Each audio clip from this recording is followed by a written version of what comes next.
நிரந்தர முதலமைச்சர் அண்ணன் மு.க. ஸ்டாலினுடைய நல்லாசி பெற்ற வேட்பாளராக, தமிழ்நாட்டின் துணை முதலமைச்சர் அண்ணன் உதயநிதி ஸ்டாலினுடைய நல்லாசி பெற்ற வேட்பாளராக, சேலம் மேற்கு மாவட்ட கழகத்துடைய செயலாளர் அண்ணன் டி.எம். செல்வகணபதியுடைய நல்லாசி பெற்ற வேட்பாளராக, இங்கே வருகை தந்திருக்கிற மாவட்ட கழகத்துடைய துணை செயலாளர் அண்ணன் சுந்தரமாவுடைய நல்லாசி பெற்ற வேட்பாளராக, நகர கழகத்துடைய செயலாளர் அண்ணன் கே.ஏ. முருகன் அவருடைய நல்லாசி பெற்ற வேட்பாளராக, இங்கே பகுதிக்கு வருகை தந்திருக்கிற உங்கள் அத்தனை பேருடைய நல்லாசி பெற்ற வேட்பாளராக, இன்றைக்கு உதயசூரியன் சின்னத்திலே போட்டியிடக்கூடிய எளிய பிள்ளையாக நான் இந்த தொகுதியை சார்ந்தவன், இந்த மண்ணுக்கு மக்களுக்கும் சொந்தக்காரன்.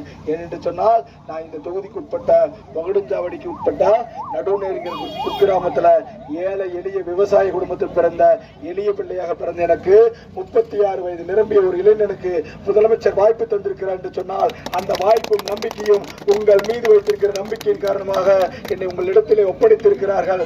நீங்கள் நிச்சயமாக மணிகண்டனை வெற்றி பெற செய்வீர்கள் என்ற அந்த உறுதியோடு முதலமைச்சர் அவர்கள் உங்களிடத்தில் என்னை அர்ப்பணித்திருக்கிறார்கள். அதனாலதான் சொன்னேன், இந்த மண்ணுக்கு மக்களுக்கு சொந்தக்காரன் என்று. நான் இந்த பகுதியை சார்ந்தவன்.